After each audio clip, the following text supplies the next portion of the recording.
Assalamualaikum warahmatullahi wabarakatuh. Jumpa lagi bersama saya di channel Weton 6 yang akan mencoba setia menyuguhkan cerita misteri. Cerita kali ini adalah cerita lanjutan dengan judul 100 tahun setelah aku mati.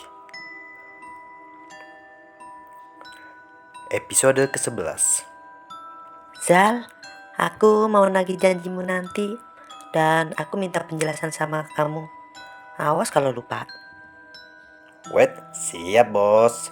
Tapi syaratnya kamu mandi dulu sana. Udah bau asem. Aku mah mandi gak mandi tetap inner beauty-nya muncrat kemana-mana. Katanya, nih anak mukanya tengil banget. Aku mandi dan langsung melaksanakan sholat isya. Entah kenapa aku jadi ketawa-ketawa sendiri. Gak tahu kenapa setiap membayangkan Risa ada rasa yang aneh dan selalu membuat aku merasa ingin tersenyum. Aku mengambil handphone dan menelpon Risa di kamar sebelah. Halo gendut, udah mandi belum kamu? Ini aku slim kayak gini kok dikatain gendut. Rajin olahraga loh aku. Aku gak gendut kan Zal? Iya kan? Hihi, terserah aja deh. Jadi gak nih? Katanya mau nagih cerita. Jadilah. Bentar aku tak pakai baju. What? Kamu gak pakai baju? Apa sih? Dasar omes. Udah ya, ntar 15 menit lagi jemput aku di depan pintu. Ngetok dulu, jangan asal nyelonong masuk. Awas ya. Siap deh tante. Entah, aku juga bingung. Kenapa aku merasa sangat senang. Aku langsung membongkar tas ranselku dan memilih baju apa yang kira-kira paling bagus. Keren juga nih. Pakai ini kataku bergumam sambil berpose di depan cermin. Aku menyemprotkan parfum murahanku banyak-banyak biar wangi. Nah, udah ganteng nih. Gumamku lagi. Aku melangkah keluar kamar dan mengetok pintu kamar Risa. Riz, buruan. Keburu lapar aku. Iya, bentar. Kami memang berencana ngobrol sambil makan di kafe dekat penginapan ini.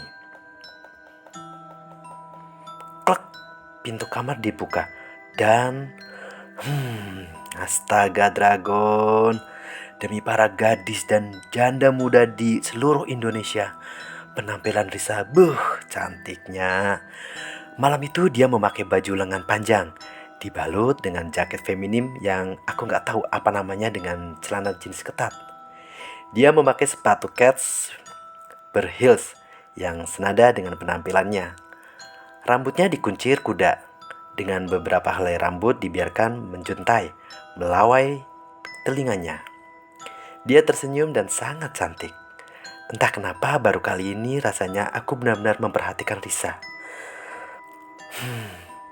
Biasanya aku hanya melihat dia dengan pakaian seragam. Cantik sih, tapi biasa aja aku melihatnya kala itu. Pas liburan kemarin dia juga berdandan dengan gaya tomboynya. Tapi malam ini entah dia terlihat sangat istimewa. Risa, Iya, kenapa Zal? Nora ya pakaianku. Aku ganti baju dulu ya. nggak usah. Kamu cantik. Kamu cantik kok. Kalau itu mah semua orang juga tahu. Kamu aja yang buta. Aku kira kamu hombreng. Hehehe. What the hell, Riz? Kami hanya berjalan kaki menuju kafe yang tak terlalu jauh dari tempat kami menginap. Tempatnya bagus, enak, enak banget buat nongkrong. Kami duduk dan memesan makanan. Zal, Iya, Riz? Kataku sambil membetulkan kancing bajuku. selama ini kamu menyimpan banyak beban ya. Jadi sikap kamu pendiam dan misteriusmu itu gara-gara mikir semua beban itu sendiri. Bagilah ke aku Zal.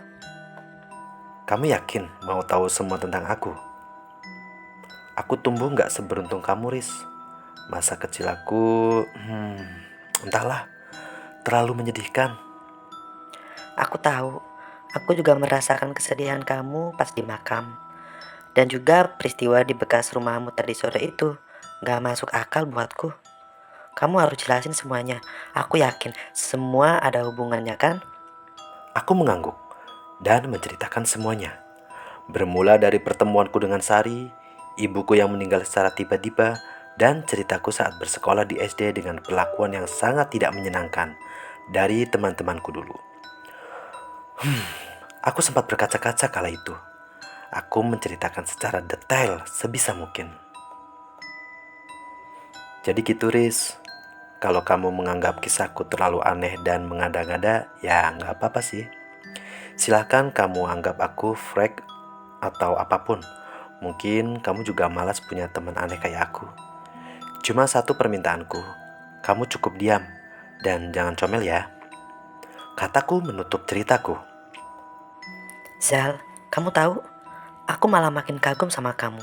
Dengan makian, dicap sebagai orang aneh di masa kecilmu, itu pasti meninggalkan trauma kan? Kamu kesepian kan? Kamu juga orang dengan kemampuan khusus. Dan pasti itu gak mudah. Tapi kenyataannya, kamu bisa sampai kayak gini, Zal. Kamu berprestasi di sekolah. Kamu banyak dikagumi sama teman-teman cewek karena kamu pinter dan entahlah, misterius mungkin. Banyak orang yang penasaran sama kamu, termasuk aku. Dan malam ini aku tahu semua, Zal. Makasih kamu mau berbagi sama aku. Dan apapun masalahmu, Zal, kamu selalu punya aku untuk sekedar berbagi.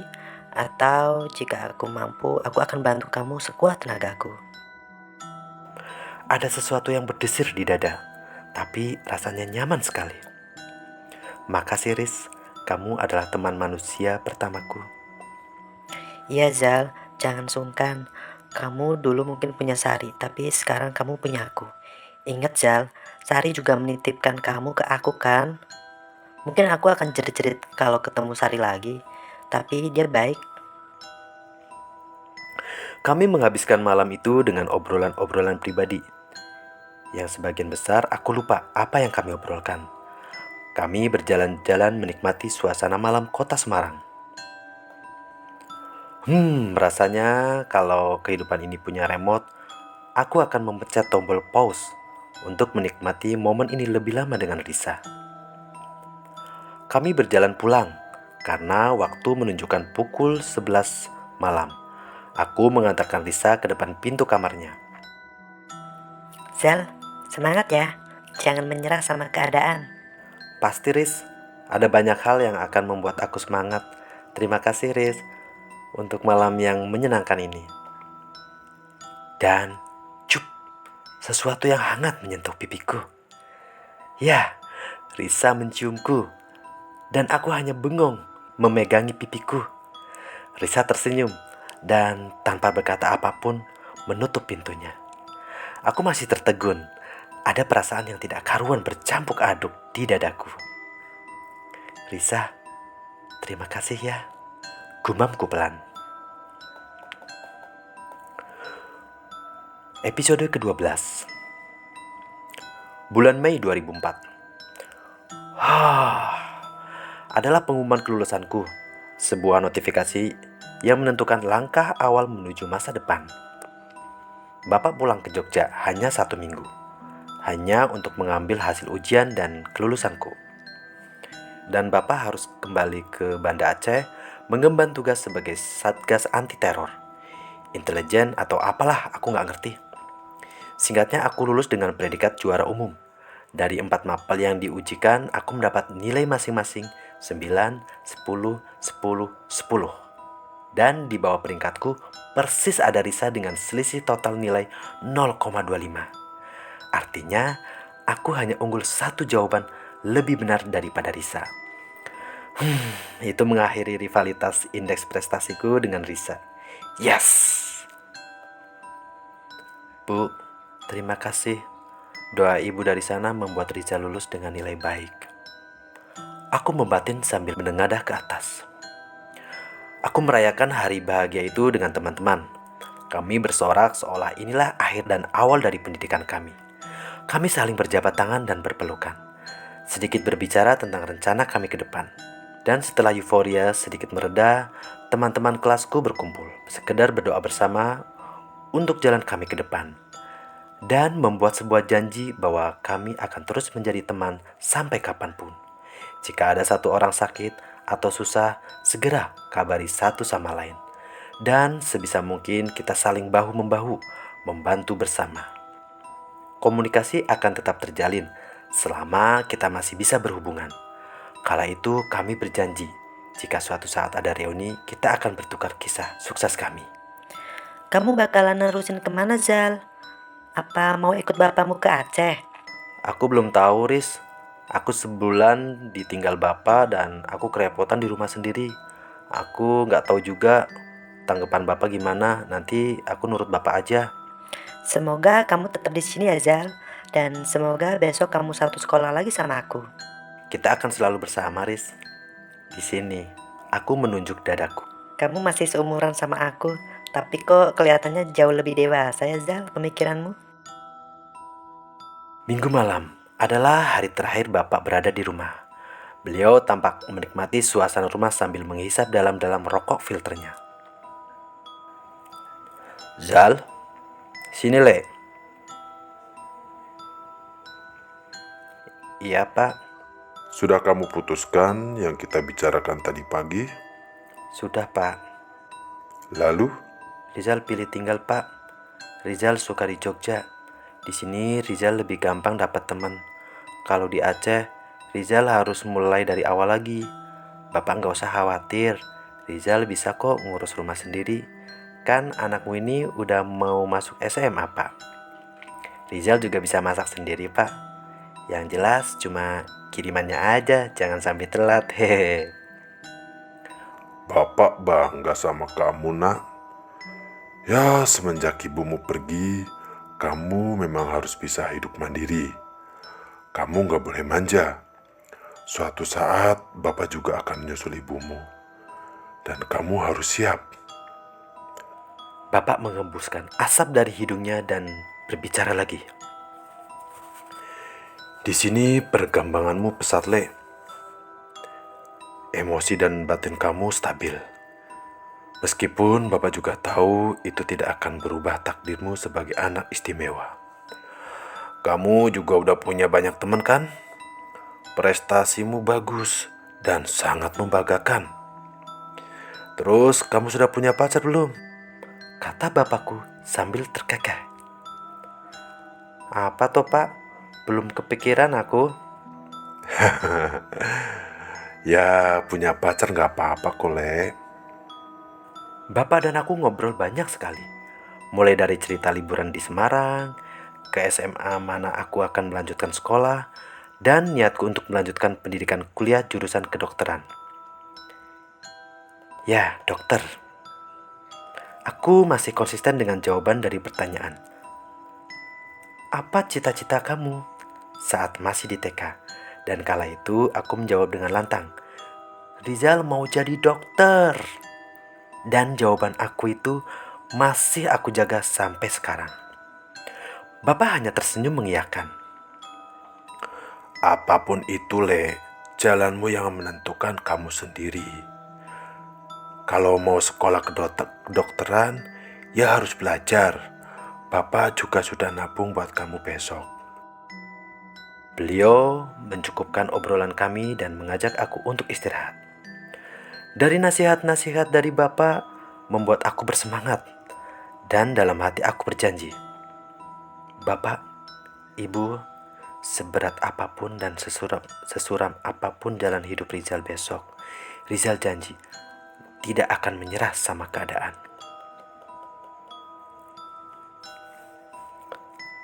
Singkatnya, Bapak sudah kembali ke Aceh.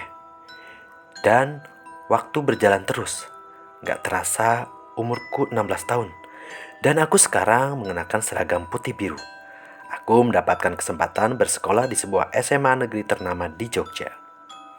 Dan tentu, Risa juga sekolah di SMA yang sama denganku. Hanya saja berbeda kelas. Bulan berganti bulan dengan cepat. Tidak terasa sebentar lagi aku akan mengalami ujian tengah semester pertamaku. Aku menyiapkan diri dengan baik, walau aku di rumah sendiri selama beberapa bulan terakhir ini. Itu tidak mempengaruhi semangat belajarku. Dan akhirnya bulan Desember, akhir tahun adalah hal yang menyenangkan. Kenapa? Karena setelah penat menyiapkan dan menyelesaikan ujian semesteran, kami akan merasakan liburan yang dinanti-nanti. Terkecuali untukku. Hari itu aku akan menyalakan TV, mencoba mencari acara yang bagus. Dan ternyata tidak ada. Hanya ada satu topik yang diberitakan seluruh media televisi. Kalian ingat sebuah kejadian besar menimpa Indonesia pada bulan Desember 2004? Ya, tsunami Aceh. Sebuah bencana besar yang membunuh 200.000 korban jiwa. Bencana itu menambah luka kota Serambi Mekah yang sedang terluka karena konflik GAM yang berkepanjangan. Dan sekarang seolah Tuhan menguji rakyat Aceh dengan ditimpakannya bencana yang maha dahsyat. Banyak bangunan roboh, lahan pertanian hancur, akses komunikasi menjadi sangat terbatas. Tak hanya Aceh yang menderita, seluruh dunia juga berduka. Selain di Aceh, gempa dan tsunami juga menerjang 14 negara lain. Gara-gara kejadian itu, banyak orang kehilangan rumahnya, banyak orang kehilangan hartanya, banyak bapak dan ibu kehilangan nyawa anaknya, atau sebaliknya. Dan aku juga termasuk orang yang terkena dampak dari tsunami itu. Rasa takut dan khawatir menjalar ke seluruh tubuh. Lemas rasanya mendengar kabar tersebut. Aku mencoba hubungi bapak. Nomornya tidak dapat dihubungi. Mulai hari itu juga aku mencari kepastian tentang kabar bapak. Aku menghubungi instansi-instansi yang berkaitan dengan penanggulangan bencana di Aceh sana. Tapi hari itu nihil sama sekali. Bahkan mungkin mereka juga belum tentu selamat. Rasa takut itu bahkan masih kurasakan sekarang. Bapak, semoga Bapak enggak apa-apa di sana. Semoga Bapak sedang beraksi menolong evakuasi korban di sana. Aku berdoa dalam hati. Kerabatku mulai berdatangan ke rumah, mengajakku berbicara dan memberikan dukungan. Mereka juga terus berusaha mencari kepastian kabar Bapak di sana. Setiap hari aku duduk di depan televisi dengan menyanding telepon rumah dan HP yang nomornya sudah aku kirim untuk konfirmasi dari Badan Penanggulangan Bencana jika ada informasi tentang Bapak. Doa tidak putus-putusnya kupanjatkan, memohon kepada Allah untuk menjaga keselamatan Bapak. Ingatan aku kembali ke memori-memori buruk aku saat kehilangan ibu. Apakah kali ini juga harus kehilangan Bapak? Jangan. Tidak. Apakah ini kata-kata Bapak tentang aku harus siap saat Bapak harus menyusul ibu? Pak, Rizal nagih janjimu, Pak, untuk jaga Rizal. Jangan pergi sekarang. Jangan. Waktu berjalan. Aku hanya bisa menunggu perkembangan berita lewat TV. Setiap hari jantungku berdebar-debar saat ada telepon masuk. Rasanya jantungku mau meledak. Aku ditunggui oleh Om dan beberapa kerabat lainnya. Pemberitaan di media semakin membuatku ngeri.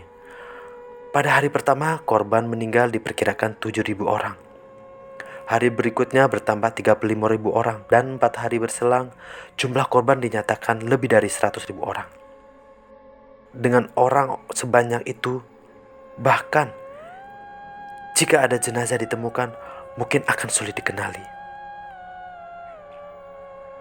Aku mencoba berpikir bahwa Bapak selamat, bahwa Bapak baik-baik saja. Bapak hanya belum bisa memberi kabar kepadaku karena beliau di sana sedang berjuang. Ya, pikiran-pikiran buruk coba ku tepis. Dukungan dari teman-teman SMP dan SMA juga tidak putus. Mereka setiap hari datang sekedar menemaniku. Tentu saja, di antara mereka yang tampak paling khawatir adalah Risa. Dia selalu berada di sampingku sampai malam hari. Aku menghargai tindakan mereka. Terima kasih. Hanya itu ucapanku. Aku tidak dapat memikirkan hal lain. Malam hari aku hampir tidak tidur. Aku habiskan dengan sholat dan berdoa, memohon agar diberikan keajaiban. Hampir sebulan, jumlah korban terus meningkat, mencapai 180.000 orang meninggal. Belum termasuk orang yang dinyatakan hilang. Aku pun harus kembali bersekolah. Sebenarnya aku malas, tapi berhasil dibujuk oleh kerabat-kerabat ayah dan kerabat almarhum ibu. Di sekolah pun tidak dapat konsentrasi. Aku mendapat beberapa gangguan dari makhluk halus yang memanfaatkan emosi dan suasana hatiku yang sedang labil. Ada perasaan marah. Aku tahan terus. Aku berusaha fokus untuk mencari Bapak. Risalah yang menemani aku sepanjang waktu. Dia selalu memberikan harapan-harapan bahwa pasti akan ada keajaiban. Itu membuat aku sedikit terhibur, walaupun kenyataannya aku mencoba menggunakan penerawanganku untuk mencari Bapak, dan ternyata di luar kemampuanku. Aku malah menangkap bayangan kematian dari ribuan orang lain. Aku mulai frustasi. Aku menyeka darah di hidungku. Aku mimisan ketika memaksakan jangkauan penerawanganku. Aku terlelap, mungkin kelelahan. Aku terbangun dengan keadaan tidak enak badan. Aku tidak menghiraukannya. Tapi ada satu hal yang tidak enak mengganjal di hatiku. Entah sesuatu perasaan tidak enak. Aku keluar kamar dengan wajah pucat dan mata merah karena terlalu banyak menangis. Aku menuju ruang tamu. Tampak beberapa om dan tanteku duduk dan mengobrol serius. Nama omku ini adalah Om Bowo. Beliau seorang purnawirawan angkatan udara. "Zal, sini duduk sebentar." Perasaan itu Seperti yang dikatakan bapakmu kepada Om dulu. Bapakmu pernah bilang sama Om, hidup kamu ke depan penuh dengan rintangan. Tapi bapakmu percaya kamu bisa melewati semua itu. Om, tolong tutupin aja. Rizal gak ngerti. Bapakmu ditemukan dalam keadaan meninggal, Zal. Maaf. Serasa tulang-tulang ini mau copot. Aku merasa seperti dipukul atau ditusuk sesuatu di hati. Aku seperti merasakan ada sebuah lubang, rasa sakit dan kesedihan. Aku duduk bersimpuh, menunduk. Innalillahi wa inna ilaihi roji'un. Aku sebisa mungkin tidak menangis. Aku sebisa mungkin tidak menumpahkan air mata ini lagi.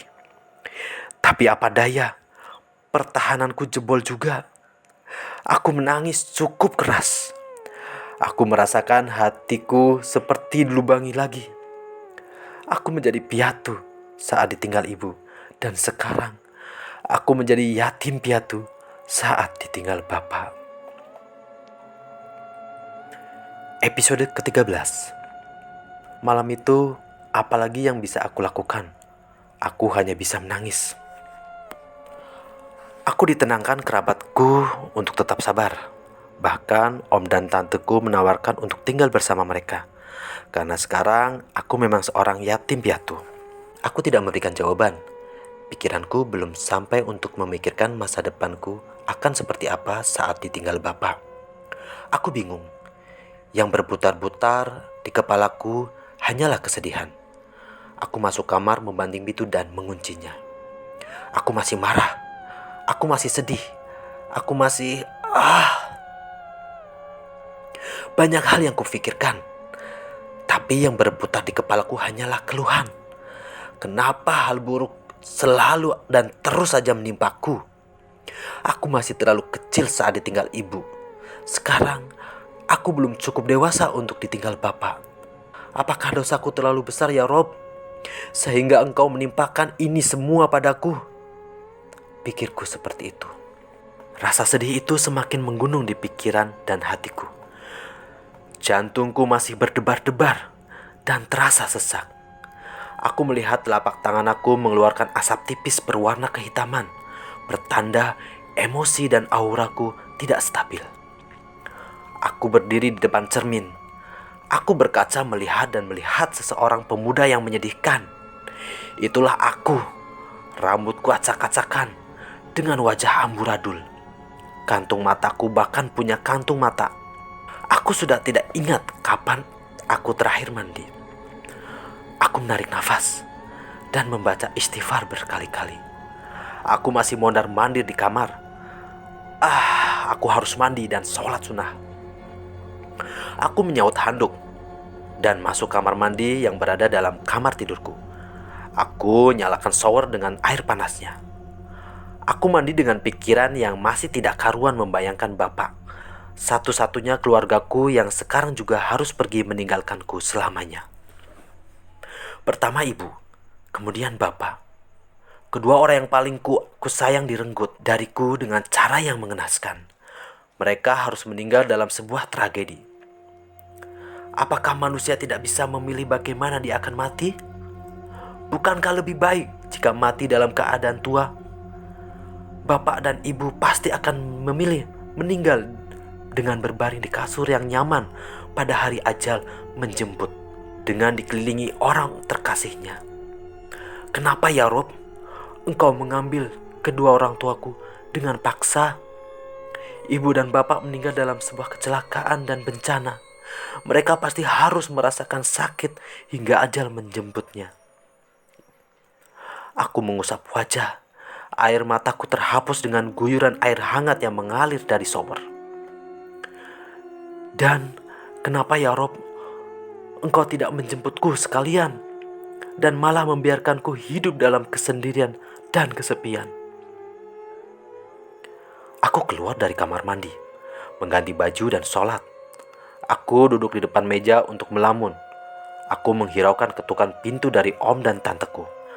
Aku hanya berteriak untuk jangan diganggu dulu, tanpa membuka pintu.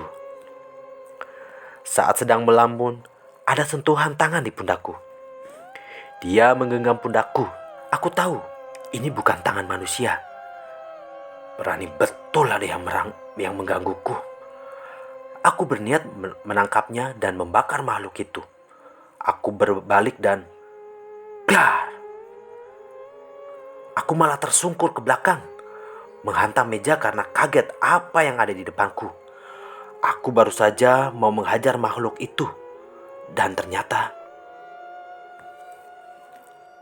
Zal, ada apa? Kok ada suara keras? Kamu gak apa-apa toleh? Kata omku dari luar kamar. Gak apa-apa om, tadi aku jatuh, udah gak apa-apa.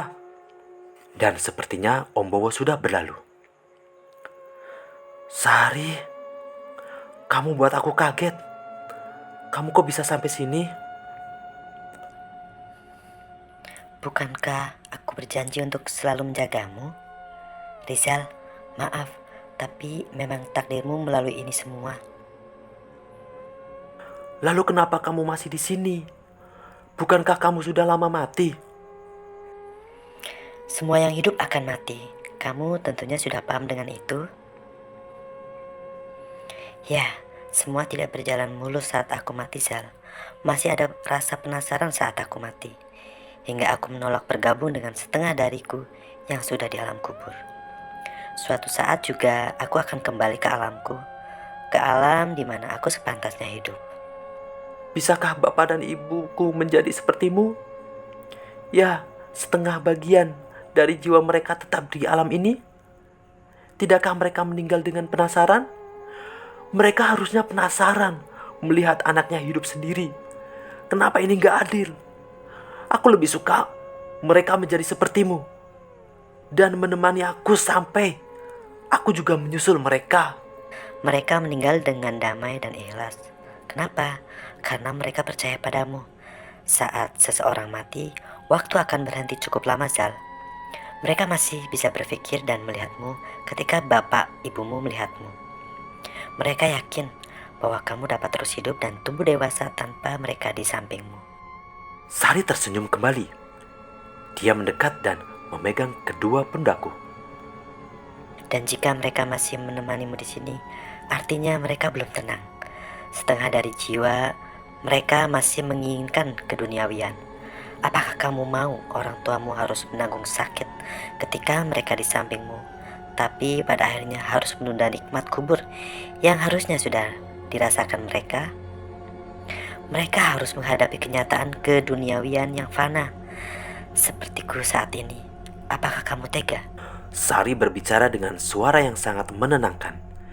Dia seperti menghela nafas, yang harusnya tidak perlu, karena dia sudah tidak butuh bernafas lagi. Mungkin sekedar menunjukkan ekspresinya. Pikirkan itu baik-baik, Rizal. Mereka pergi ke tempat seharusnya. Kamu boleh bersedih, tapi jangan berlebihan. Kedua orang tuamu masih bisa melihatmu di sana. Mereka pergi bukan karena mereka tidak agung kepadamu. Mereka masih dan terus menyayangimu dengan cara lain. Hiduplah dengan baik. Jadilah orang yang bermanfaat. Kepedihanmu akan membawamu menjadi manusia yang derajatnya tinggi di mata sesama manusia dan Tuhan. Aku hanya terdiam. Perasaan aku emosi, bukan emosi karena perkataan dari Sari yang menyakitkanku, tapi karena perkataan Sari benar. Aku masih belum bisa menerima realita ini. Aku meneteskan air mata lagi. Entah, jika semua air mata kukumpulkan sejak aku kecil, mungkin sudah cukup untuk mengisi satu bak air penuh. Iya Sari, aku ngerti, kataku sambil terisak. Bisakah kamu menunjukkan saat terakhir Bapak? Sama seperti saat kamu menunjukkan bagaimana ibu meninggal. Aku kan menguatkan hatiku.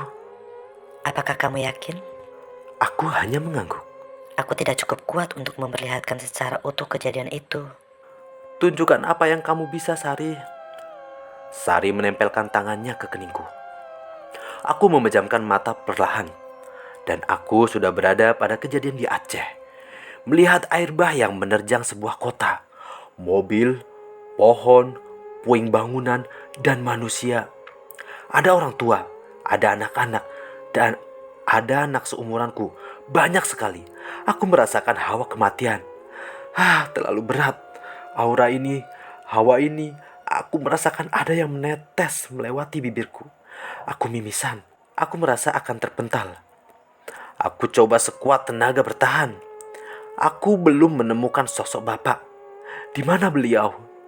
Aku memicingkan mata di tengah air laut yang menyeret ribuan orang itu.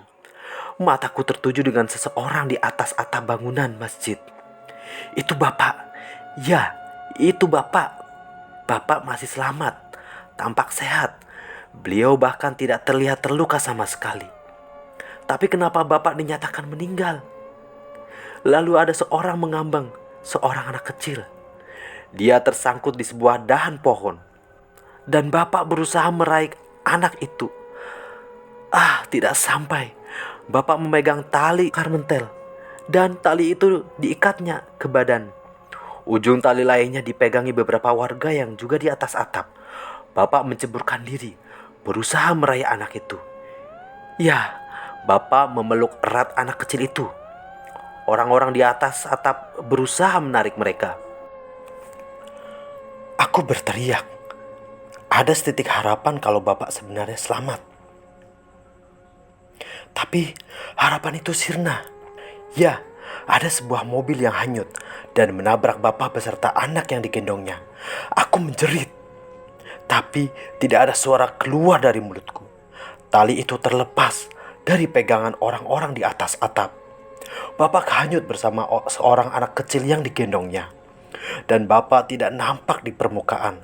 Aku membisu, pandanganku kabur. Tubuhku seperti tersedot angin yang kuat. Dan begitu membuka mata, aku sudah berada di kamar dengan hidung yang berdarah-darah. Kenapa Bapak harus menyelamatkan anak itu?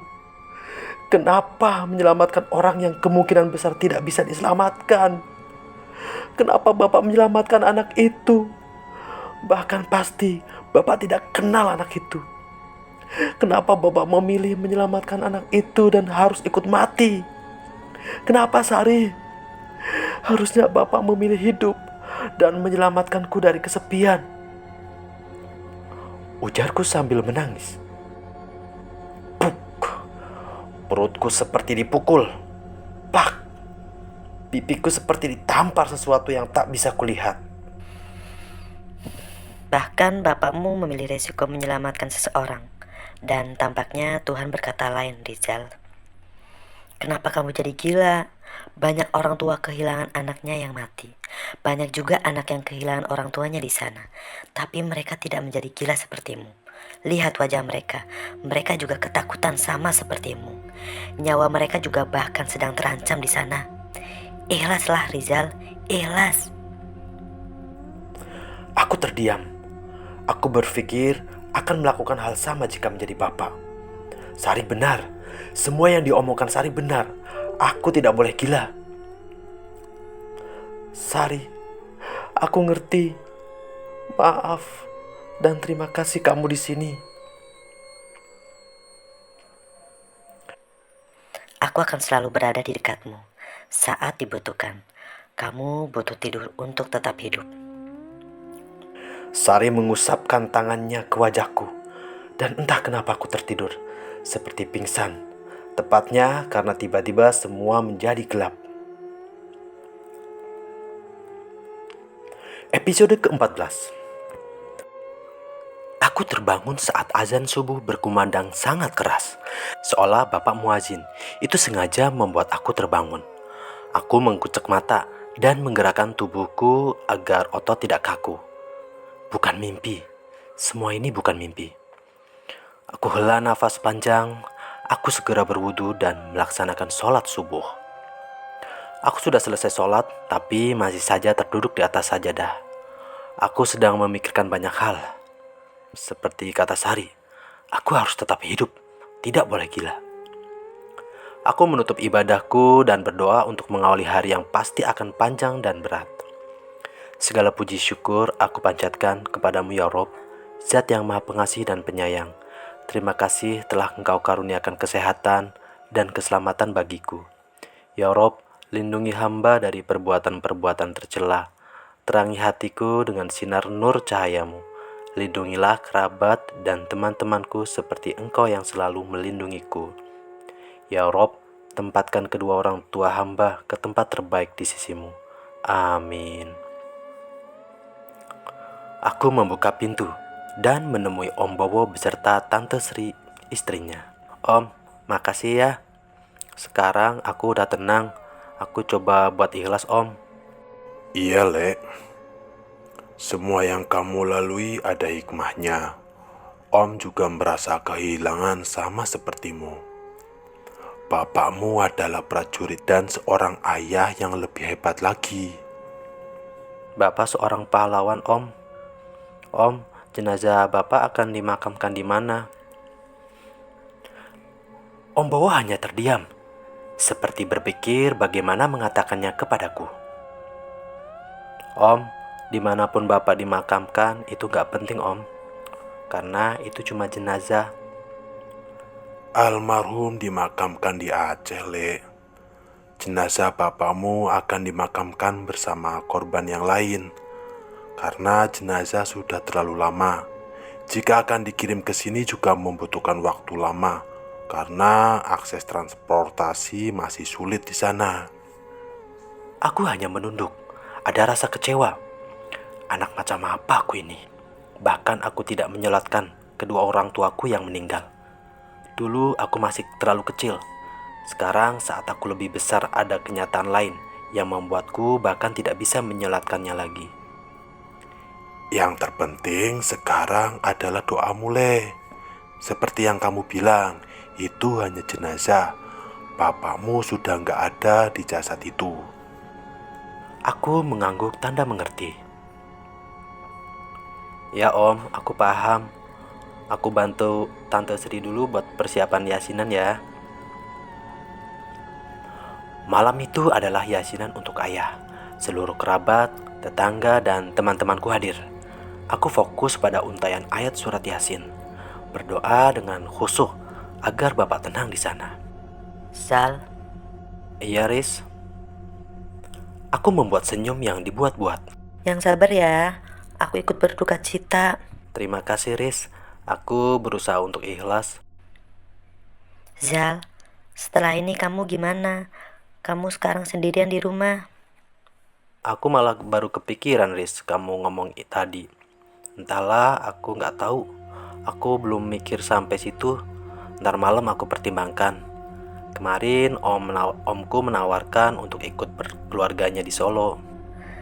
Kalau kamu pergi ikut ommu, sering-sering komunikasi ya. Pasti, Riz. Malam itu setelah acara selesai, Om mengajakku bicara. Tapi aku mengelak. Aku sudah tahu arah pembicaraan yang akan beliau sampaikan. Aku capek Om, aku istirahat dulu. Besok pagi gak apa-apa kan? Begitu alasanku. Aku mengelak hanya ingin berpikir dan bertanya pada diri sendiri. Aku berpikir, bagaimana ini? Masa depanku bagaimana? Bapak dan ibu sudah pergi. Aku masih 16 tahun. Apa yang bisa dilakukan oleh seorang remaja yang tanggung sepertiku? Pikiranku berputar. Aku mulai frustasi. Aku tidak ingin jadi beban untuk keluarga omku. Walaupun aku pasti mendapat uang taspen. Tapi itu pasti hanya cukup untuk kebutuhan sehari-hariku. Karena aku juga tidak akan mendapat 100% dari gaji bapak saat masih aktif sebagai tentara. Bagaimana dengan pendidikanku? Cita-citaku sebagai dokter.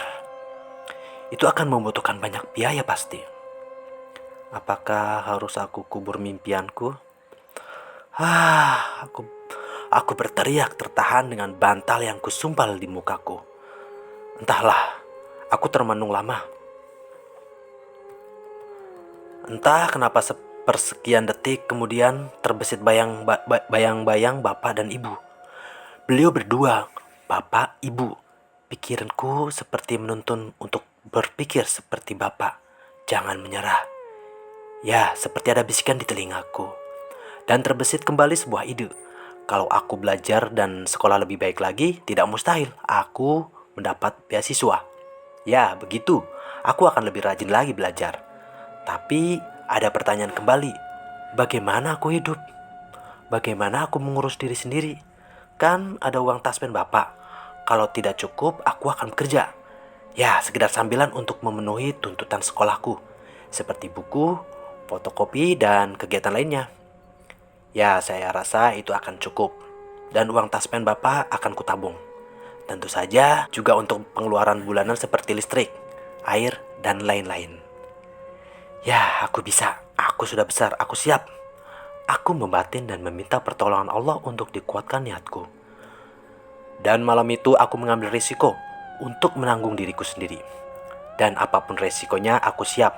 Yang jelas aku yakin keputusan ini akan disetujui bapak dan ibu di alam sana.